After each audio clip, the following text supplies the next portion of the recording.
तो ये question answer session में रामनाथ भाई जी और अनिता बहन जी को स्वागत है. ஸோ எல்லோரும் ஒரு கை அசைச்சு வெல்கம் பண்ணிடுங்க.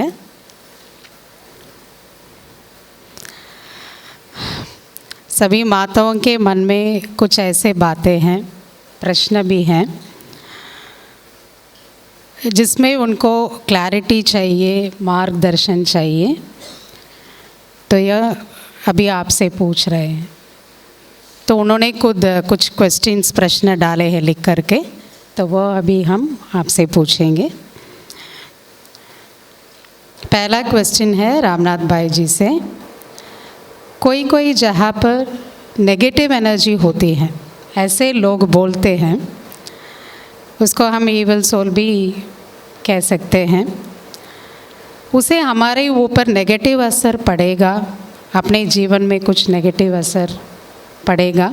तो इसमें आपका विचार शेयर कीजिए. ओम शांति. इस ब्रह्मांड के अंदर दो शक्तियाँ हैं. एक भौतिक शक्ति, प्राकृतिक शक्ति और एक आत्मा की शक्ति. तो प्रकृति के अंदर भी शक्ति है, तो उसको आप कहते हो नेगेटिव एनर्जी. पॉजिटिव एनर्जी जो है वो आत्मा के एनर्जी को पॉजिटिव एनर्जी कहते हैं. जिसके अंदर पॉजिटिव अवेयरनेस नहीं, मैं आत्मा हूँ, शक्ति नहीं है, तो ये नेगेटिव एनर्जी उसके ऊपर इफ़ेक्ट करेंगी. जैसे गर्मी लगेंगी, प्रकृति के अंदर गर्मी है. अगर आप एसी में बैठते हो तो आपको गर्मी नहीं लगती है. आत्मा के अंदर अगर शक्ति है तो सहन करती है. शक्ति नहीं है, थोड़ा गर्म लगते ही पसीना निकलता है, गर्मी बहुत लगती है, कि शक्ति नहीं सहन करने की. तो पॉजिटिव एनर्जी है. रोज ज्ञान योग करते हो, मेडिटेशन करते हो, तो आप शक्तिशाली हो.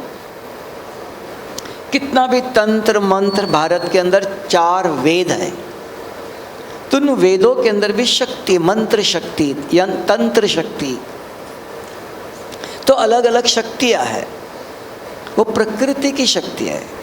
वो शक्ति काम करती है किस पर? जो स्पिरिचुअली वीक है, आध्यात्मिक शक्ति से वीक है. तो उससे बचने के लिए हमें रोज आध्यात्मिक शक्ति को बढ़ाना चाहिए. इसलिए दुनिया में कहते हैं sound mind and sound body. हम शरीर को रोज खाना खिलाते हैं, शरीर स्वस्थ है.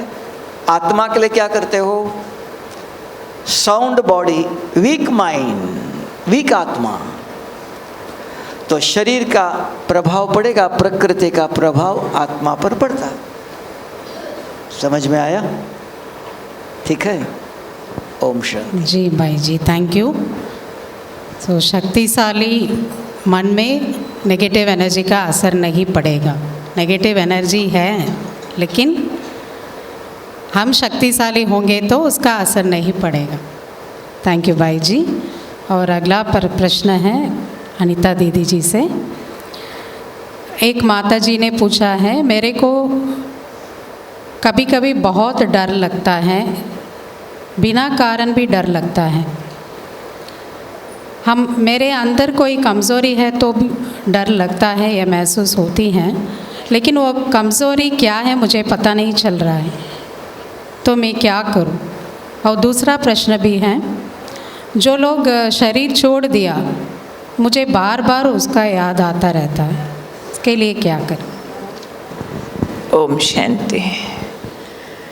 वास्तव में डर लगना भी एक कमज़ोरी है, और डर का रीज़न है बॉडी कॉन्शियसनेस, जिससे इनसिक्योर फीलिंग आती है.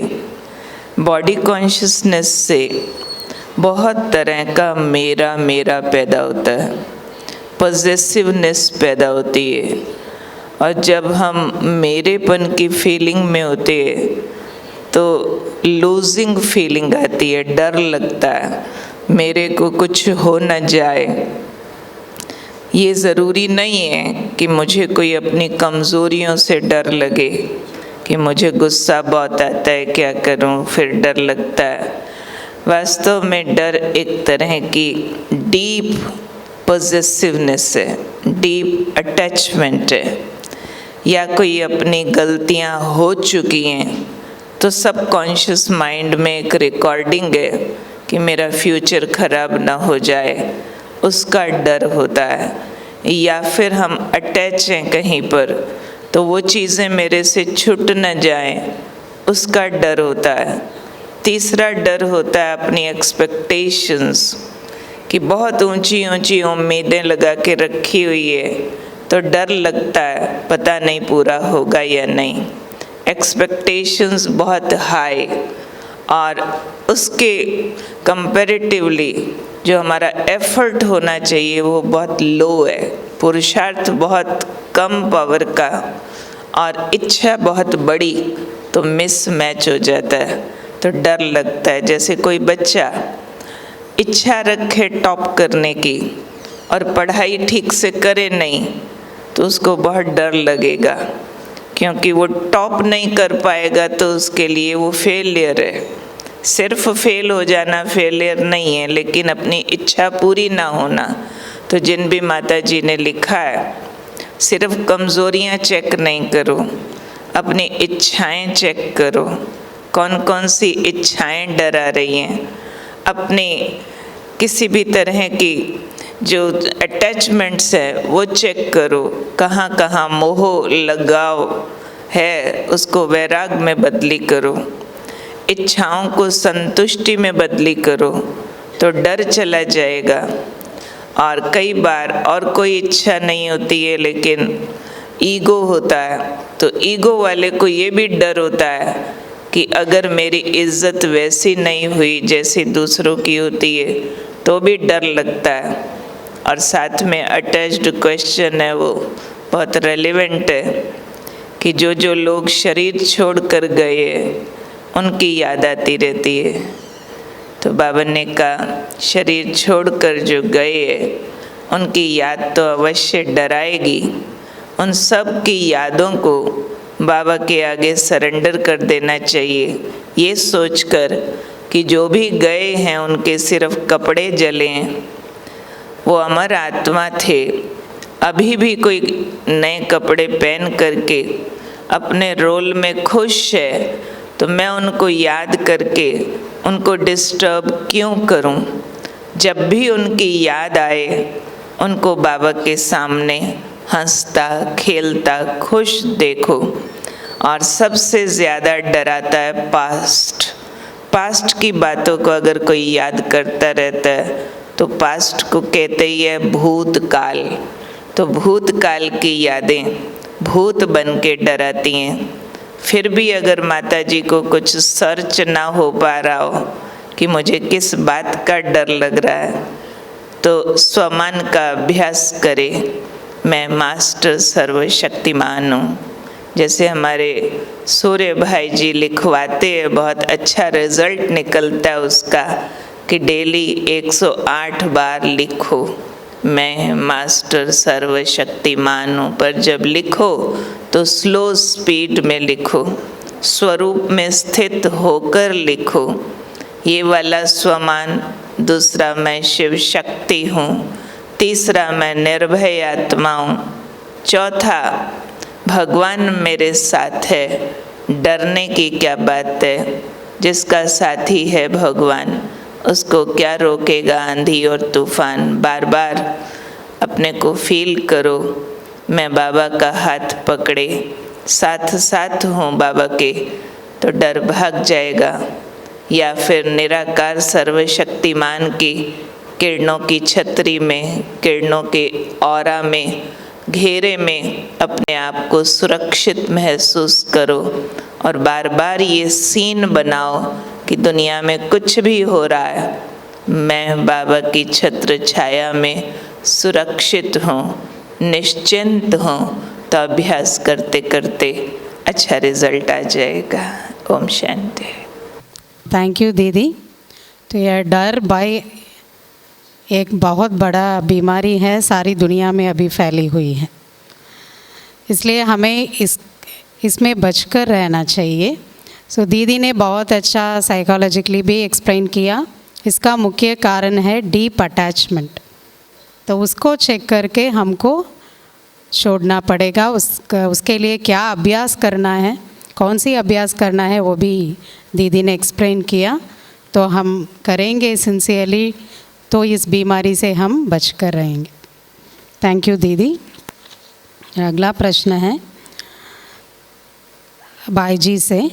शिव बाबा निराकार हैं, हम जानते हैं निराकार बाबा को याद करना है, लेकिन हम ब्रह्मा बाप की फ़ोटो रखते हैं, सेंटर पर रखते हैं और मधुबन सब जगह पर रखते हैं।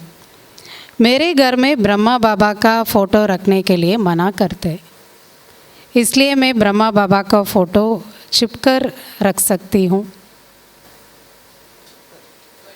उसे छुपाकर कहीं अलमारी में ऐसा रख सकती हूँ ब्रह्मा बाप का फ़ोटो। ओम शांति। देखो, भगवान निराकार है, शिव बाबा निराकार है, और शिव बाबा ने आके कहा निराकार परमात्मा को निराकार आत्मा याद करती है। लेकिन अभी हम शरीर में आत्मा है, जीव आत्मा है, तो शरीर छोड़ के नहीं है, शरीर के अंदर है। तो हमें भी ऐसे शरीर के अंदर शिव बाबा चाहिए। निराकार को एकदम याद करो, कठिन लगता है, तो शरीर के अंदर मेरे जैसे ही सामने चाहिए। तो शिव बाबा ब्रह्मा बाबा के तन में आके ज्ञान सुनाता है ना। लेकिन शिव बाबा सदा ब्रह्मा बाबा के तन में नहीं रहता है। जब मधुबन में आना है, सेवा करना है, तब रहता है, बाकी समय अपने घर में रहता है। तो अगर आप कर सकते हो घर में ब्रह्मा बाबा का चित्र रखने के बाद भी हम ब्रह्मा बाबा के लिए सोचते नहीं हैं, ब्रह्मा बाबा के ब्रकुटी में शिव बाबा आके बैठता है, तो बाबा से हम बात करते हैं। तो ये योग, अगर आपके घर में ब्रह्मा बाबा को रखने की शरीर दिखाई देता है लोगों को, ये ज्ञान नहीं है, तो नहीं रखो, चलेगा। शिव बाबा का रखो। हाँ, अब आप कहते हो छुपा के रख दूँ, तो हाँ आप वो रख सकते हो, आपके तकिया के नीचे रखो, अलमारी में रखो, कोई अर्ज नहीं। लेकिन घर में कहीं रखेंगे तो घर वाले कहते देव मनुष्य को रखा आपने, उनको ये ज्ञान पता नहीं, कितना भी सुनाओ तो भी समझ में नहीं आता है। तो इसके लिए शिव बाबा का चित्र रखो, चलेगा। शिव बाबा को याद करना है तो कोई तकलीफ नहीं है, चलेगा कि नहीं? कि ब्रह्मा बाबा को दोनों चाहिए? दोनों चाहिए। दोनों चाहिए कि शिव बाबा को रख सकते हैं? माताएं बताओ। दोनों चाहिए? दोनों चाहिए बोलते। एक नहीं चलेगा, क्योंकि आपके जैसे चाहे आप भी शरीर में हो तो भगवान भी शरीर में चाहिए। हाँ, निराकार भगवान को याद करना, इसलिए दो प्रकार की भक्ति है, निर्गुण भक्ति, सगुण भक्ति। निर्गुण को याद करना कठिन है, निराकार को याद करना कठिन लगता है कि दिखाई नहीं देता है। साकार को याद करना सहज लगता है, तो इसलिए मंदिरों में भीड़ ज़्यादा है, तो साकार में है। देवताओं को याद करना सहज है, शरीर में है। तो निराकार को याद करना कठिन लगता है सबको, लेकिन निराकार को याद करना सही है। हम शरीर में है, इसलिए हमको भी हमारे जैसे ही शरीर चाहिए। तो अगर बाबा कहता है कि निराकार को याद करना है, शरीर की जरूरत नहीं है, ब्रह्मा बाबा कुछ नहीं करता है, रथ है, सब कुछ करने वाला शिव बाबा। लेकिन हम शरीर में होने के कारण हमको शरीरधारी अच्छा लगता है, सहज होता है। लेकिन अगर आपको कोई तकलीफ है घर में, परिवार में, शिव बाबा का चित्र रखो, चलेगा। और आप छुपा के रखते हो, कहीं भी रखते हो, वो आपकी भावना, श्रद्धा, समझ चलेगा, उसमें भी कोई तकलीफ नहीं है, रखो, चलेगा। थैंक यू भाई जी, आपने क्लियर किया। लेकिन माताओं को ब्रह्मा बाप से बहुत प्यार है। थैंक यू भाई जी। अगला प्रश्न दीदी जी से है। एक माता जी का डाउट है कि हम गुरुवार पर सेंटर पर आते हैं तो बाबा को भोग रख कर देते हैं तो हम खाते हैं, ऐसे मंदिर में जाते हैं तो भी भोग देते हैं, माना प्रसाद देते हैं, तो भगवान को अर्पित करके देते हैं, इसलिए वो मंदिर का प्रसाद खा सकते हैं। आप में से कौन कौन माताएं भाई मंदिर जाते हैं तो प्रसाद खा लेते हैं? हाथ खड़ा करो। யாரெல்லாம் பிரசாதம் சாப்பிட்றீங்க கை தூக்குங்க। கோயில் பிரसाद। शायद क्वेश्चन क्लियर नहीं हुआ है इनका। खा लेते हैं, मंदिर जाओ तो प्रसाद खाते हैं वहाँ जाके? யாரெல்லாம் பிரசாதம் கோயிலுக்கு போனா இன்னும் சாப்பிட்டுட்டு இருக்கிறீங்க அவங்க கை தூக்குங்க। है कुछ 2 3 4 बस, बाकी जो मंदिर जाते भी है प्रसाद नहीं खाते हैं वो हाथ खड़ा कर। कभी देखने गए, मना नहीं है, अपनी मूर्ति देखने जाना होता है, उसमें और मेरे में कितना डिफरेंस रह गया। जाते हैं पर नहीं खाते। देखो सेवा के लिए हम जाते हैं, सेवा के लिए जाते हैं, नहीं कोई खाते। मना नहीं है, जा सकते हैं। क्वेश्चन है प्रसाद खाते हैं? वहाँ पर बूंदी मिले, लड्डू मिले, कभी तो वो भोजन भी मिलता है, चना पूरी खा लेते हैं, हलवा खा लेते हैं। बाबा ने हमें शुद्ध भोजन का नियम दिया है, बिना प्याज लहसुन के। ब्रह्मचारी पवित्र योगी के हाथ का पका हुआ डायरेक्ट निराकार भगवान को ब्रह्मा तन द्वारा, चाहे सूक्ष्म वतन में, भोग लगाया गया, बाबा की याद में खाया गया भोजन ही अलाउड है, वही भोग है। इनमें से कोई भी बात मिस है तो वो भोजन हमारे खाने योग्य नहीं है, चाहे वो मंदिर में हो या कहीं भी हो। देखना होगा पकाने वाला ब्रह्मचारी राजयोगी, और उस भोजन को निराकार भगवान ने स्वीकार किया और बाबा की याद में आत्मा समझ इस शरीर को खिलाया। तो हम जानते हैं वो तो मार्केट से खरीद करते हैं। पकाने वाले भी पवित्र नहीं रहते हैं। समवेयर, नॉट एवरीवेयर, प्याज लहसुन भी यूज़ होता है, एवरीवेयर नहीं। लेकिन जहाँ तक हो सके केवल जब जाओ मंदिर में वो आपको प्रसाद ऑफर करते हैं, मना कभी नहीं करना। लेना ज़रूर है, लेकर के कोई को भी बांट दो। लेने को मना करेंगे तो डिसरिगार्ड होता है, लेने को मना नहीं करना है। समझो अमृत भी दिया, चढ़ना अमृत होता है, पानी तो है, तो ये ऐसे सिर पे डालते हैं लोग, तो जस्ट उनका रिगार्ड रखो। कोई मंदिर में जाकर हेड कवर करने को बोलते हैं, ज़रूर करो। कहीं कहीं माथा टेकने के लिए कुछ करना होता है, कर दो, रिचुअल्स है उनके। डिसरिगार्ड शो नहीं करो कहीं पर भी, लेकिन फिर भी जो हमारी अन्न शुद्धि का नियम है उसको बनाए रखना ज़रूरी है। समझ गए होंगे। ओम शांति। थैंक यू दीदी। दीदी ने बहुत अच्छा क्लियर किया, युक्ति से हमको चलना पड़ेगा। सनाल इनमें प्रसादम சாப்பிட்டுட்டு இருக்கவங்க இன்னைக்கோட நிறுத்திடணும் கோயில் பிரசாதம் சாப்பிட்றோம்। थैंक यू दीदी। नेक्स्ट क्वेश्चन बाई जी से है। मुरली क्लास में कई लोग सोते हैं तो उसको जगाना ठीक है, जगाना है या नहीं? अगर मैं उसे उठाती हूँ तो वह आत्मा बहुत गुस्सा करते हैं, तो क्या करें?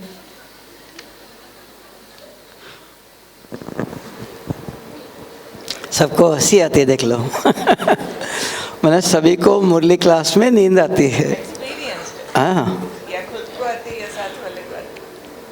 तो मुरली क्लास में नींद आने का कारण पहला चाहिए, फिर निवारण।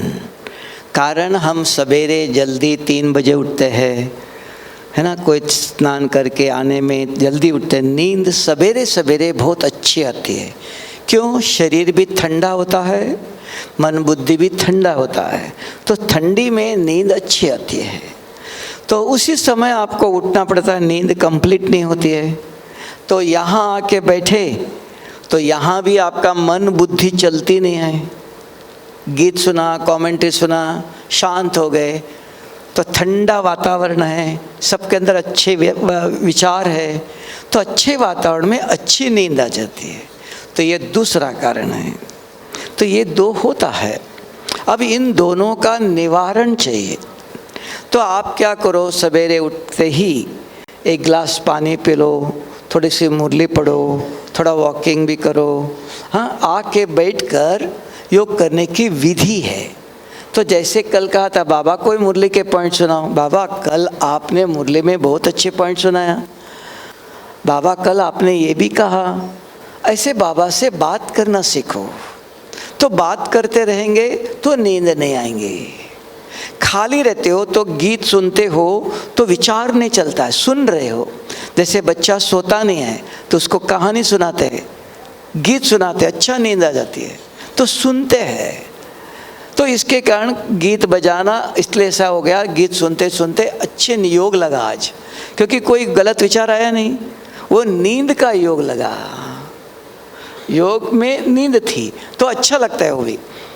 तो इसके लिए कि विचार करना सीखना चाहिए। तो बाबा ने कहा, योग में बैठते हो, बाबा से बात करो आत्मा समझ कर। विधि बताया।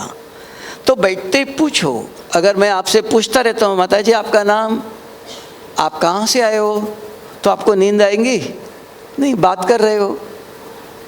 तो ऐसे बात करना चाहिए। अपने आप से बैठकर अपने आप से पूछो, मैं कौन? तो बुद्धि जवाब देती है, मैं सर्वशक्तिवान शुभ बाबा का बच्चा हूँ। मेरा रूप, मैं एक सफ़ेद चमकता हुआ सितारा हूँ। मेरे गुण, मैं कितना पवित्र था सत्युग में, कितना शांत था, ऐसे मुझे बनना है अभी। ऐसे बात करो। फिर शुभ बाबा से बात करो। शुभ बाबा कौन? वो पवित्रता का सागर है। वो क्या कहता है, मेरे जैसे पवित्र बनो तो मेरे घर में आएंगे, नहीं तो नहीं। बाबा आपके जैसे पवित्र कैसे बनेंगे हम? आप तो ऊपर हो, आप इधर आओ, हम ऊपर जाते हैं, हम परमधाम में रहेंगे, आपसे भी ज़्यादा पवित्र रहेंगे, आप इधर आ जाओ। ऐसे बाबा से बात करते रहो। आपने हमको नीचे भेजा और हमको कहते पवित्र रहो, आप इधर आओ। बाबा आप कहते क्रोध नहीं करो, यहाँ देखो सब लोग गुस्सा करते हैं, तो क्या करो? ऐसे बाबा से बात करते रहना है। वो शक्तियों का बात, आत्मा समझ शिव बाबा से बात करना है। तो नींद नहीं आती। ये कला चाहिए, ये रोज करना है। अब हमारे अंदर आदत हो गई कि सुनने की, तो अपने विचार न चलेंगे तो नींद अवश्य आएंगे। भाई जी, योग में नींद आती है। और सुनाता हूँ, 2 समझ में, पहले कारण और क्या करना चाहिए, क्यों आ रहा है। अब उसके लिए कहा, एक है विचार चलना, दूसरा अगर आपको पता है नींद आती है तो उसके लिए क्या आजकल अदरक या आंवला मिलता है सूखा, कुछ मुंह में रखना चाहिए। तो कुछ चुसते रहेंगे, कुछ अंदर है तो भी नींद नहीं आती है। तो मुंह में कुछ रखो, सूखा आज का अदरक होता है या आंवला होता है सूखा, कुछ न कुछ मुंह में रखो। तो कुछ उपाय करना पड़ता है। और जब योग में बैठते हो, जैसे माता जी जमीन पर बैठी है, देखो उनको नींद नहीं आती है, ये सपोर्ट मिलता है, आराम से बैठे ना, और फैन चलता है, अच्छा नींद आता है। तो योग में बैठते हैं, जैसे आपने ब्रह्मा बाबा को देखा कैसे बैठता है, अलर्ट, सपोर्ट देना नहीं चाहिए। तो ये सारे प्रिकॉशन चाहिए। अगर इन सब का ध्यान रखते हो, और 1 घंटा योग नहीं होता है, आधा घंटा भी नहीं होता है, 15 मिनट कंफर्टेबल होता है, अच्छे तरह से बैठ सकते हो। ज़्यादा से ज़्यादा आधा घंटा, 1 घंटा बैठो। ये कलयुगी शरीर है, दवाई है, बीमारी है, फिर आत्मा के अंदर भी शक्ति नहीं इतना विचार करने की, तो ये दोनों कारण के कारण नींद आती है। तो 15 मिनट बैठ सकते हो, ज़्यादा से ज़्यादा आधा घंटा, तो ये भी जरूर जानना चाहिए। तो इन सब का प्रबंध करते हो तो नींद नहीं आएंगी, नहीं तो नींद आएंगी। और तीसरा एक है, इस शरीर को कम से कम 6 घंटा नींद चाहिए 24 घंटे के अंदर। 4 घंटा रात को ले लो, 2 घंटा दिन में ले लो, 5 घंटा रात को ले लो, 1 घंटा दिन में ले लो। 6 घंटे से कम अगर नींद करते हो तो शरीर के अंदर थकावट, नींद की लहर आती है। मुरली के समय पर, योग पर, ये 2 समय पर है, खाली बैठते हैं ना, तो आइडल माइंड खाली हो गया। तीसरा और भी है कि पेट भर के खाना खाते हो तो नींद आ जाता है। तो इसलिए रात को कम खाते हैं क्योंकि रात को सोना है। तो सवेरे अगर पेट भर के रात को खाया तो गैस होता है, पूरा डाइजेस्ट नहीं होता है, नींद में इतना डाइजेस्ट नहीं होता है, तो ज़रूरत नहीं है। दिन में खाते हो तो काम करते हो, आना जाना होता है, डाइजेस्ट होता है, तो रात को कम खाना चाहिए। सवेरे नाश्ता पेट भर के करो, दिन में करो, क्योंकि हमारा लक्ष्य है, सारे कल्प का आधार योग है। योग की शक्ति नहीं है तो आपके पास बहुत धन है, बहुत कुछ है, कोई काम का नहीं है, तो उससे सुख शांति नहीं है। तो ये अमृत वेला और शाम को ये आधा घंटा कम से कम योग करने के लिए कुछ परहेज रखना पड़ता है। ठीक है, समझ में आया? जी भाई जी, थैंक यू। जो सोते हैं उसको उठाना चाहिए कि नहीं? जो मुरली सुनते समय सोते हैं उसको उठाना चाहिए कि नहीं? हो रह गया। मुरली सुनते समय अगर आपके बाजू में कोई भी नींद आ रहा है, उनको उठाना आपका धर्म है। आपका धर्म करो, वो कुछ भी बोलने दो, वो गुस्सा करने दो, वो उसका कर्म है। आप अपना धर्म करो। हाँ, तो उसके लिए छोड़ना नहीं, उसको बाद में याद आएगा, देखो उसने उठाया तो आज बाबा ने बहुत अच्छी मुरली पॉइंट सुनाया, तो बाद में रियलाइज होगा। तो वो देह अभिमान में है, शरीर के भान में, तो शरीर भान को क्रोध आएगा ही, आने दो। उसने क्रोध करने से आपको कुछ नहीं होता है, जलन होती है, आग लगती है, नहीं, वो बोलने दो, उसका धर्म है। आपका धर्म, बाबा ने कहा, एक दूसरों को, अंधों को लाठी दिखाओ, मदद करो, उसको जागृत करो, सोए हुए को उठाओ, ये हमारा धर्म, ये हमको बाबा ने कहा, शिव बाबा ने पढ़ाया। तो आप शिव बाबा के श्रीमत के अनुसार अपना धर्म करो, जरूर उठाना। दूर से भी पता चल गया तो भी उठाओ। अगर आप पीछे बैठे हो और आगे इधर दिखाई दिया, आप शांति से जाओ और हिलाओ, ये बहुत पुण्य का काम है। ठीक है, सबको बहुत क्लियर हो। थैंक यू भाई जी। सो नेक्स्ट क्वेश्चन अनीता दीदी से। एक माता जी ने पूछा है, मेरे घर में सब लोग नॉन वेज खाते, फिर मैं बाबा को कैसे भोग लगा सकते? सो अभी ऐसे भोग लगा सकते हैं तो क्या क्या हम भोग में रख सकते हैं? घर में नॉन वेज बनता है, उससे खुद तो ज़रूर बचती होंगी, उसका भी कोई सिस्टम बनाया होगा। अगर बाकी लोग नॉन वेज बनाते खाते, अब बाबा के 2 बर्तन अलग रख दो, कुकर है, कढ़ाई है, अपना बर्तन ऐसा अलग रखो जो किसको मालूम भी नहीं पड़ने दो, अपने लिए भी उसमें पकाओ। परंतु जिस किचन में नॉन वेज पक रहा है, बाबा को आपको भोग लगाना है, तो कोई कोना अलग ढूंढना पड़ेगा जिसमें एक सिंगल स्टोव वाला गैस अलग रख सको अलग बर्तन में पका के अलग बर्तन में भोग लगा सको तो वो भोग तो बाबा को स्वीकार हो सकता है, परंतु सेम जगह पर, बहुत छोटी जगह है, अगर वहीं वो और वहीं ये भोग पके, वो नहीं होता है। क्योंकि हम तो बाबा को भोग लगाने के लिए जब सेंटर पर भी भोग बनाते हैं, जहाँ आगे पीछे भी बहुत शुद्ध होता है, तो पूरा किचन साफ होता है, एक एक कपड़ा फ्रेश धुला हुआ, सिर धुलाई करते हैं, कपड़ा सारा धुला हुआ पहनते हैं, परंतु फिर भी आप फ्रूट्स का भोग लगा सकते हो। अलग कोई कमरे में आप अलग बर्तन रख दो और वहाँ फ्रूट हो, ड्राई फ्रूट हो, उसका आप भोग लगाए। नहीं तो बाबा ने दूसरा उपाय बताया हुआ है कि आप अपना अलग जो वेजिटेरियन भोजन पकाते हो तो उसको बाबा की याद में दृष्टि दो और दृष्टि दे करके खाओ, परंतु भोग लगाने के लिए तो प्रॉपर शुद्धि होना बहुत ज़रूरी है। पर चांस अगर आपको कोई ऐसा कोना अलग पकाने का उपाय नहीं मिलता है तो बाबा को सच्चे दिल से लेटर लिखो, बाबा को अर्जी डालो, एप्लीकेशन डालो, बाबा मैं आपकी पवित्र बच्ची हूँ, मैं खुद पवित्र भोजन अपने लिए बनाती हूँ और मेरा बहुत दिल है मैं आपको भोग अवश्य लगाऊं। तो प्यारे बाबा, मीठे बाबा, मेरे को कोई अलग कोना व्यवस्था बना के दो। जब सच्चे दिल की आवाज़ होती है, बाबा के पास पहुंचती है और वो कोई ना कोई कारण आपका बन जाएगा जो आपको अलग कोई कुकिंग के लिए छोटा स्पेस मिल जाए, तो वहाँ आप पका करके बाबा को भोग लगा सकते हैं।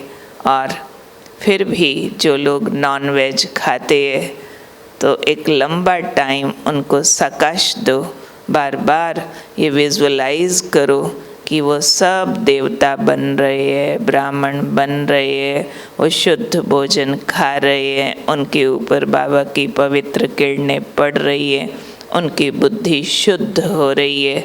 तो अगर मन में ऐसे विचारों से विजुअलाइज करेंगे तो उनका भी सारा खाना पीना चेंज हो सकता है। थोड़ा दृढ़ता पूर्वक ऊंची भावना रखो तो फर्क पड़ता है।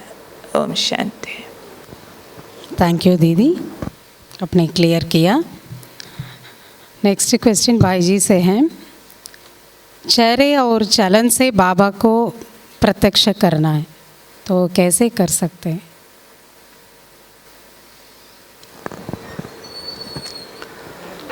चेहरे और चलन से जिसके मन में, बुद्धि में ज्ञान का चिंतन चलता है, अच्छी स्मृति रहती है, तो चेहरा सदा प्रसन्न रहता है। नेचुरल कि अच्छे विचार, अच्छी स्मृति तो प्रसन्न रखते। अगर मन में, बुद्धि में कोई चिंता है, कोई दुख है, कोई दर्द है, कोई समस्या का विचार चलता है, तो आप चाहते हुए भी हर्षित नहीं रह सकते हो। वो दिखाने के लिए एक सेकंड किया, फिर वैसे कि वैसे, क्योंकि अंदर की स्थिति बाहर की व्यवस्था दिखाती है स्थिति कैसी है। तो इसके लिए सदा हर्षित रहना है तो मन में ज्ञान का विचार चलना चाहिए। स्मृति में बाबा ने क्या कहा, इसका अर्थ क्या है, विचार चलता रहता है। तब का सभी प्रकार के नष्ट मोहा स्मृति लब्धा, तो बहुत प्रकार के मोह माया है, उससे मुक्त होना चाहते हो तो स्मृति, याद, अगर पावरफुल है ज्ञान की, शक्तियों की, शिव बाबा की, तो सदा प्रसन्न हर्षित रहता है। तो ये देवताओं की निशानी है, उनको कोई दुख नहीं, चिंता नहीं।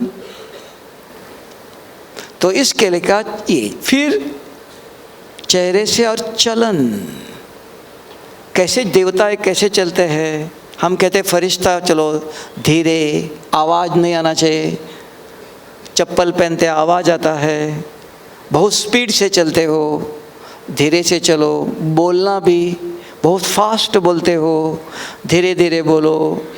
कोई बोलता है बीच में इंटरफेयर करते हो, किसी की बात काटते हो, तो तो वो ये सारी मर्यादा, उसको इंग्लिश में कहते हैं teach others by your behaviour and not by words. आज की दुनिया में कोई भी मुख से कुछ सुनाओ नहीं चाहते हैं, बच्चे भी माँ बाप ने कुछ कहा सुनना नहीं चाहते, तो क्या करें? तो कर्म करके दिखाओ। आप जैसे करते कि लोगों को, बच्चों को भी फॉलो करना सहज है, देख करके सीखना सहज होता है, सुनना नहीं चाहते हैं, तो बोलना हमारी आदत हो गई है। तो हमें अभी कि बिहेवियर से सिखाओ, करके दिखाओ।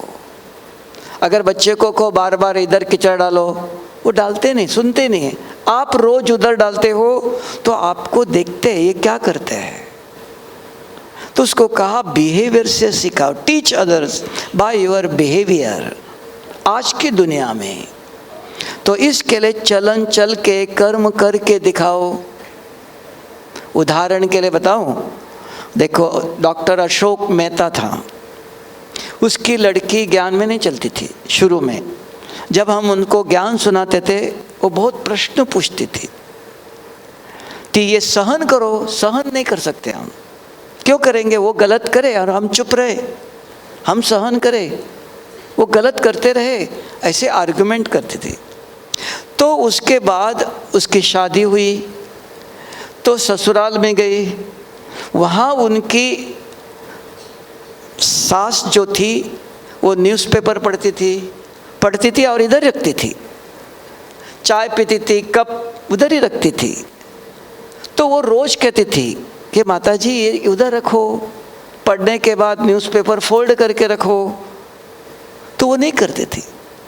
बहुत सालों के बाद उसको समझ में आया, हमको उस समय कहा था कि सहन करो, करके दिखाओ। तो उसने वो काम शुरू किया। उसको एक दफ़ा दो दफ़ा बोला, नहीं किया। वो चाय का कप रखते थे, स्वयं जा करके धो करके रखती थी, न्यूज़पेपर रोज फोल्ड करके रखती थी। तब देखा उन्होंने, देखकर थोड़े दिन के बाद स्वयं करना सीख लिया। फिर हमको आके कहा कि जब आप ज्ञान सुनाते थे तब मुझे लगता था हम सहन करें, वो गलत करता रहे, लेकिन मेरे सामने परिस्थिति आई, तब मैंने देखा कि हमने करके दिखाया, तो थोड़े दिन के बाद उनके जीवन में अपने आप करने लगी। तो कहीं कहीं जगह पर ज्ञान है, वो काम नहीं करता सुनते समय, तो ज्ञान को आचरण में लाते हो आप, धीरे धीरे समझ में आता है, तो प्रैक्टिकल में होता है, करके दिखाना पड़ता है। और आज की दुनिया ऐसी, कोई बच्चे हो बड़े हो कोई सुनना नहीं चाहता है। तो ऐसे जमाने में करके दिखाना पड़ता है। तो देख करके लोग सीखते हैं। देखो मोबाइल आज की दुनिया में पॉकेट में रखते हैं, क्यों? जेब में अंदर रखो तो हार्ट को नज़दीक होता है, ठीक नहीं है। तो एक ने किया, रास्ते पर चलते चलते मोबाइल देखते रहते हैं, उनके पास समय नहीं है, 24 घंटे है, कमरे में बैठ के करो, तो वो मोबाइल टीवी में दिखाते हैं, तो देख के फॉलो करना सहज हो गया है। तो ऐसे हम भी घर में सभी प्रकार के करते कर्म, तो बच्चों की, पति की, सभी की नज़र रहती है, ये क्या करते हैं, टाइम लगता है, एकदम नहीं करेंगे। तो देख करके अपने आप, हमारी मम्मी ऐसे करते थे, पिताजी ऐसा करता था, भाई ऐसा करता है, तो उसको कहते teach others by your behaviour. चलन से सिखाओ, करके दिखाओ। थैंक यू भाई जी। अपने कर्म से बाबा को प्रत्यक्ष करना है। नेक्स्ट क्वेश्चन दीदी से है। अलौकिक परिवार में भी मोह हो जाता है कभी कभी, साथ में मुरली क्लास में आते जाते हैं और मधुबन जाते हैं, साथ में जाते हैं और सेवा भी साथ में करते हैं, थोड़ा ज़्यादा प्यार हो जाता है किसी में। इसलिए अलौकिक परिवार में न्यारा प्यारा कैसे रहे, न्यारा और प्यारा कैसे रहे? क्योंकि अंदर मोह का संस्कार है, तो एक तरफ से हटा, दूसरी तरफ से जुड़ गया। अब अपने लौकिक संबंधी तो दुख देते, ये अलौकिक वाले सुख देते हैं। तो मन बहुत बेईमान है। ये जहाँ थोड़ा सा सुख सुविधा देखता है ना, वहाँ अटैच हो जाता है, क्योंकि मन ने थोड़ा सा सुख लेकर के ओके बोल दिया। सुख के सागर के पास तो उससे 1000 गुना ज़्यादा सुख है। जैसे बोलती है, चूहे को मिली हल्दी की गांठ, इट्स ओके नाउ। चूहा खुद छोटा है, हल्दी की गांठ मिल गई, उसके लिए मोर देन सफिशिएंट हो गया। तो जल्दी में राज़ी नहीं होना चाहिए। और बाबा ने एक बात कही हुई है, जहाँ भी अटैचमेंट होती है, स्पेशली अलौकिक परिवार में, तो विशेषताओं पर प्रभावित होते हैं। क्योंकि इस परिवार में सब लोग बहुत अच्छे हैं, सब गुणवान बनने का जोर लगा रहे हैं, सब देवता बनने का जोर लगा रहे हैं। तो एक से बढ़कर एक अच्छे मिलेंगे, पर दूसरे की अच्छाई पर प्रभावित न हो जाए। तो याद रखें कि इनकी ये विशेषताएं प्रभु देन हैं, प्रभु प्रसाद है। इनको बनाने वाला वो है जिसकी रचना इतनी सुंदर, वो कितना सुंदर होगा। तो जब ऐसा बार बार चिंतन करेंगे तो उस अटैचमेंट से हट सकेंगे। दूसरी बात ये भी याद रखें, चाहे लौकिक में चाहे अलौकिक में, जहाँ भी मोह हो गया, लगाव हो गया, वो अंत में दुख ही देने वाला है। ये ज्ञान कभी न भूलो। गीता में भी लिखा और बाबा भी यही बात बोलते हैं, हे अर्जुन देहधारी दुखदाई। क्योंकि देहधारी को जब भी याद करेंगे, उससे अटैच होंगे, 2 चीज़ ज़रूर मिलेगी हर देहधारी से, दुख और धोखा।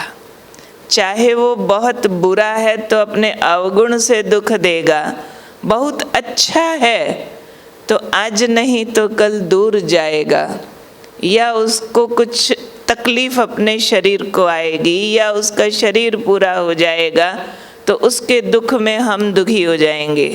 तो अटैच होना मीन्स 3 लेग रेस।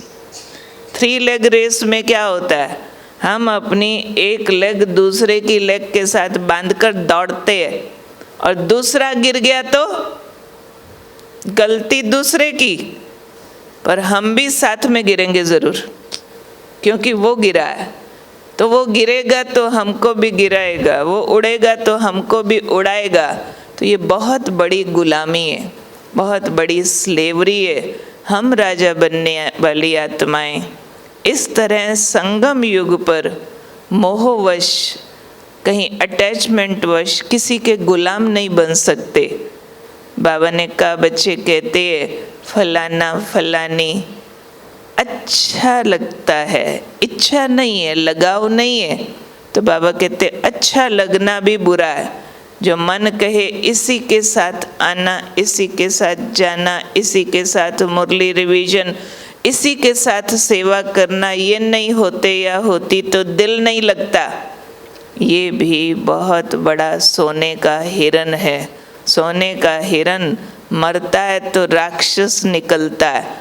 ऐसे ही आज उनके गुणों से प्रभावित होते हैं।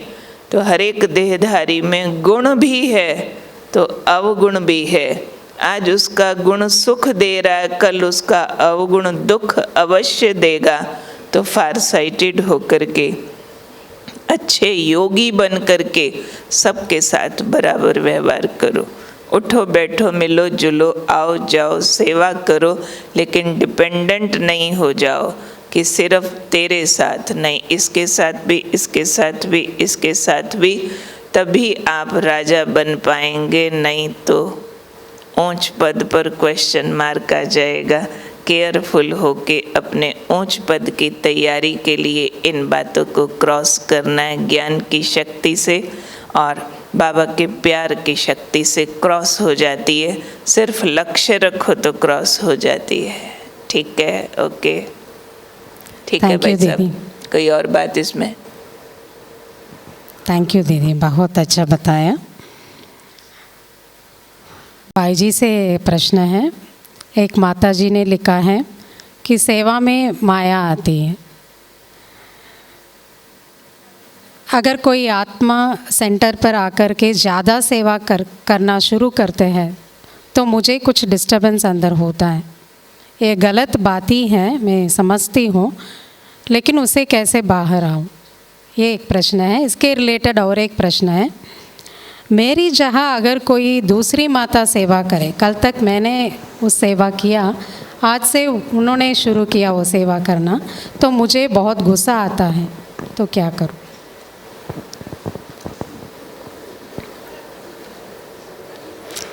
सेवा में माया आती नहीं है, हम बुलाते हैं, तो सेवा में सुख मिलता है। बाबा कहता है जितना निस्वार्थ भाव से सेवा करते हो तो खुशी, सेवा मेवा देता है, तो सेवा से खुशी होती है।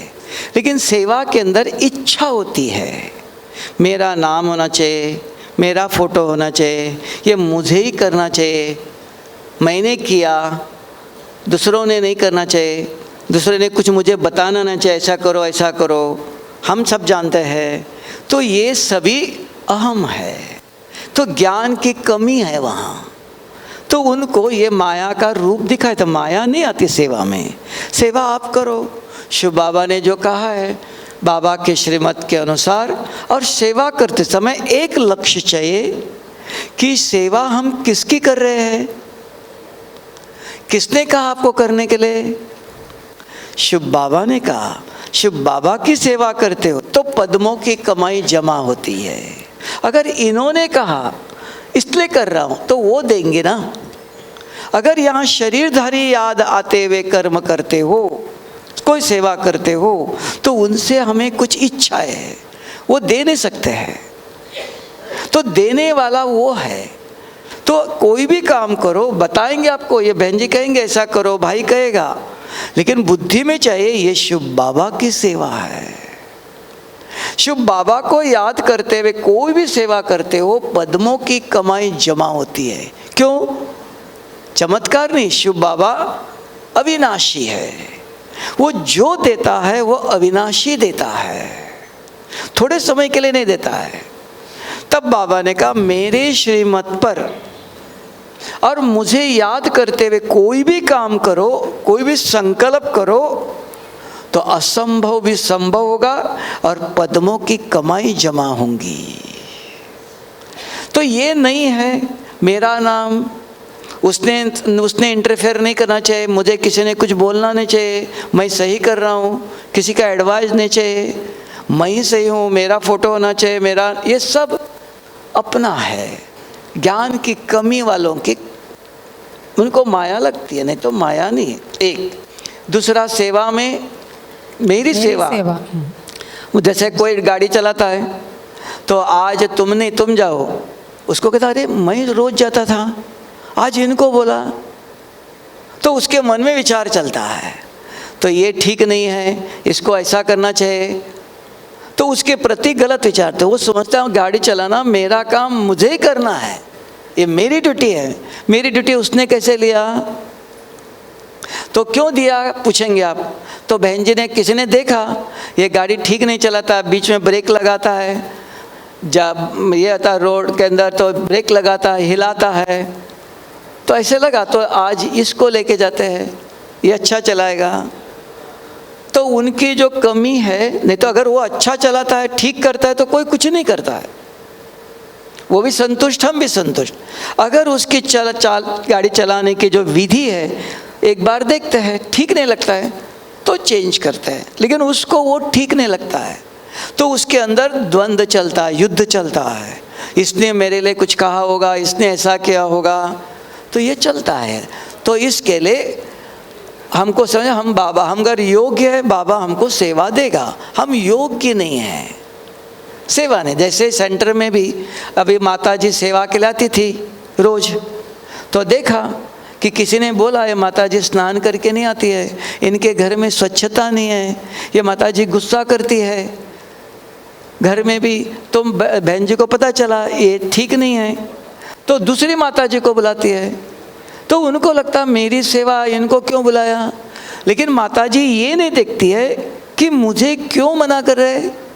हाँ, मुझे गुस्सा आता है, मेरे जीवन में इतनी स्वच्छता नहीं है, मेरे विचार इतने स्वच्छ नहीं, बाबा को पसंद नहीं आया। इसलिए बाबा ने उनको कहा, बाबा को पसंद नहीं मेरा सेवा। अगर मेरी सेवा मैं स्वच्छ था तो बाबा अपने आप बुलाता था। तो ये अपनी चेकिंग करने वाले समझदार बच्चे हैं। जो समझदार नहीं है वो दूसरों को दोष देता है, अपने अंदर झांक के नहीं देखते मेरे अंदर क्या कमी है, क्यों नहीं किया, क्यों नहीं बुलाया, वो चाहिए। तो उधर ज्ञान की कमी है, स्वयं की चेकिंग कमी है। ये 99% होता है। कोई भी अपने अंदर नहीं देखता है तो दूसरों के अंदर दूसरा दिखाई देता है। और बाबा रोज कहता है स्वदर्शन करो।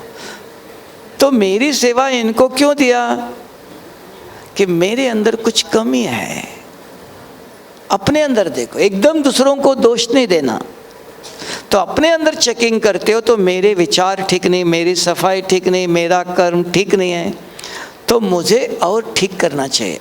तो ऐसे कोई करते नहीं, करना चाहिए। तो ये इस भट्टी में सीख लो। कभी भी कहीं भी, कभी कहते हैं मधुबन में सेवा के लिए जाना है, हम पुराने हूँ, मुझे नहीं छुट्टी देते, इनको देते हैं। क्यों नहीं देते हैं?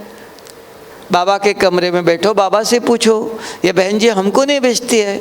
हाँ, मेरे अंदर कुछ कमी होंगी, बाबा को पसंद नहीं होगा, इसलिए बाबा ने बुलाया नहीं। तो बाबा बच्चों को टचिंग देता है। तो अपने को ठीक करना सीखो, और कुछ कमी है तो बाबा को बताओ, औरों को नहीं बताना। पर चिंतन नहीं करना, नहीं तो हम दूसरों से बात करते रहते हैं, फैलाते हैं। देखो मुझे नहीं बुलाया, मैं रोज जाती थी, अभी इनको भेजा, ऐसे सभी बात करते रहते हैं। तो ये पर चिंतन है। हाँ करो, अंदर आपको दर्द है, दुख है, बाबा से बात करो।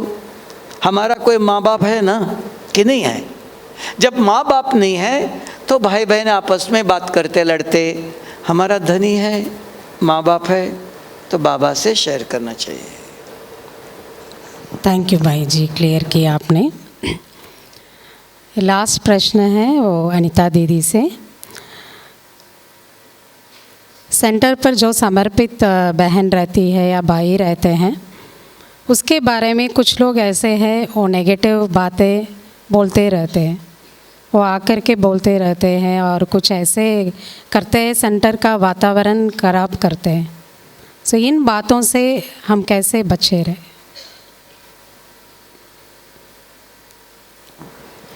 ओम शांति।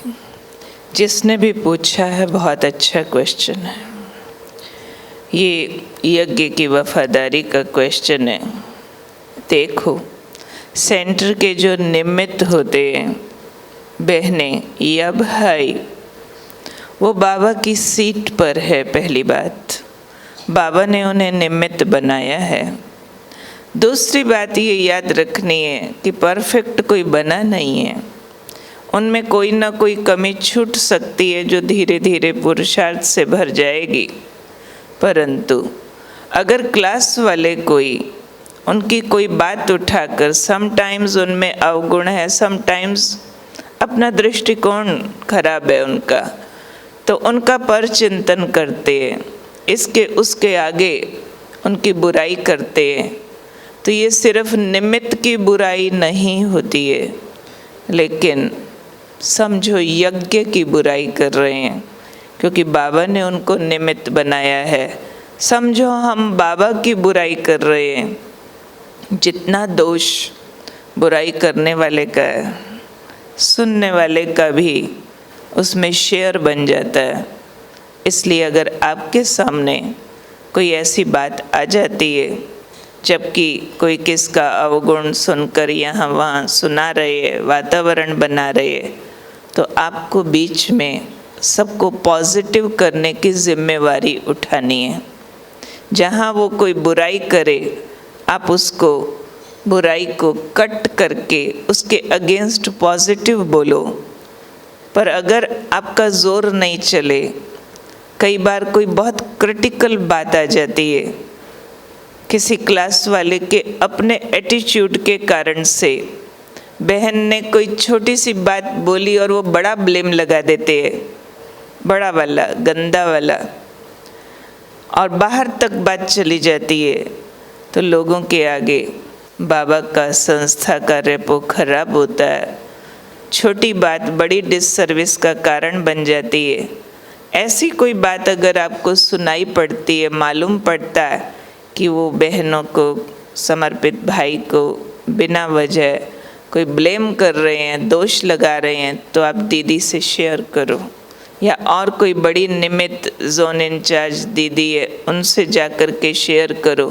पहले खुद जोर लगाओ, फिर सेंटर की निमित्त दीदी से हेल्प लो। फिर भी अगर वो अवगुण चर्चा का वातावरण ठीक नहीं होता है, जोन इंचार्ज से हेल्प लो, लेकिन इस बात पर ठीक करने का जोर अवश्य लगाना चाहिए। पर ध्यान रखना है, किसी से लड़ाई नहीं करनी है, किसी के लिए खुद नेगेटिव नहीं होना है, उनके लिए गुड विशेस भी रखनी है। जो अवगुण चर्चा कर रहे हैं, नफरत नहीं करनी है, उन पर रहम करना है। और अगर रिपोर्ट भी करना है तो ये ध्यान रखना है कि टू द पॉइंट बात हो, उसमें अपनी भावना, अपनी हेट, अपनी जेलसी मिक्स ना हो, ध्यान रखना होता है। ऐसे में आपको डिटैच्ड ऑब्जर्वर का रोल प्ले करना है, साक्षी दृष्टा। ऐसे नहीं खुद ही किसी से जेलसी पहले ही थी और थोड़ी सी बात मिल गई कि वो दीदी के लिए कुछ बोल रहा है, तो आपको मौका मिल गया उसकी शिकायत लगा करके उसको बदनाम करने का या सिद्ध करने का कि देखा ये ऐसा ही है। नो, बहुत डिटैच, बहुत शुद्ध मन से किसी की इस बात को ऑब्जर्व करते हुए वो परचिंतन ना हो जाए, उसमें जेलसी ना आ जाए, उसमें नफरत ना आ जाए, आपका ईगो ना आ जाए। केवल यज्ञ के प्रति वफादारी से आप दीदी को रिपोर्ट करें या उन भाइयों और बहनों को आप करेक्ट करें बहुत शुभ भावनाओं से, बहुत प्यार से, बहुत रिगार्ड से, बहुत साकाश देके, बहुत सावधानी से इन बातों पर कदम उठाना चाहिए। हो सके तो स्टेप लेने से पहले किसी सीनियर दीदी से, किसी बहुत समझदार से पर्टिकुलर बात बता के तो उनसे सलाह ले लेनी चाहिए। फिर भी ठीक करने का जोर लगाना बहुत अच्छी बात है। ये आपके बाबा का प्यार है, यही आपकी बहुत अच्छी सेवा मानी जाएगी, क्योंकि हमारे सेंटर्स का वातावरण बहुत शुद्ध और पॉजिटिव रहना बहुत ज़रूरी है। ठीक है, ओम शांति। थैंक यू दीदी। सभी एक फायर राउंड का क्वेश्चंस रखा है, तो आपको नहीं बताया। अभी 10 प्रश्न आपसे पूछेंगे, आप दोनों उसके लिए जवाब देंगे, लेकिन फटाफट देना है, मतलब तुरंत देना है, सोचना नहीं। सो आप दोनों हाथ में माइक लीजिए। टेस्ट है हमारा। रेडी है अभी दोनों? अच्छा ठीक है। पहले भाई जी, उसका सेम क्वेश्चन का आंसर, फिर बहन जी। यज्ञ में आपका रोल मॉडल, एक शब्द में इसका आंसर बताना है। यज्ञ में आपका रोल मॉडल कौन? रोल मॉडल यज्ञ में हमारा रोल मॉडल एक ही बाप और दादा। ठीक है। शुरू में हम वही देख के आए, बाद में हमने दादियों को देखा। वन वर्ड, एक शब्द ही बोलना है, सॉरी। एक शब्द का आंसर जी। दादी जानकी। Thank you. आपका फेवरेट बाबा का महावाक्य, एक लाइन। हमारा फेवरेट है बाबा का महावाक्य कि बच्चे तुम यहाँ आए हो विकर्मों को विनाश करने के लिए। Thank you. मेरा फेवरेट महावाक्य है देह भूलो देहधारी भूलो, एक मुझे याद करो। थैंक यू दीदी। बाबा से आपका फेवरेट संबंध? बाबा से हमारा एक ही संबंध है, वो हमारा परम पिता परमात्मा है, बाप है। अच्छा है। He is my beloved, मेरा साजन है। अच्छा है। आपका फेवरेट स्वमान? मैं मास्टर सर्वशक्तिवान हूँ। अच्छा, मैं बहुत शिव शक्ति हूँ। जी। आपका फेवरेट योग की स्थिति? योग की स्थिति? बीज रूप स्थिति, योग अच्छा। अग्नि। फरिश्ता स्थिति। Thank you. आपका फेवरेट सेवा? हमारा फेवरेट सेवा रूहानी सेवा। ज्ञान सेवा। योग भट्टी। थैंक यू दीदी। आपका favourite south Indian dish? Favourite south Indian food? Saudi, south Indian food खाना साउथ इंडियन, आपका पसंद खाना वाला? South Indian. तो डोसा चटनी। उससे ज्यादा नाम नहीं आते। कोकोनट वाटर फूड बोला ना। I love coconut. जी थैंक यू। जानकी दादी की एक विशेषता? जानकी दादी की विशेषता है, जानकी दादी सदा, जिसके मुंह में सदा ज्ञान रतन रहता था।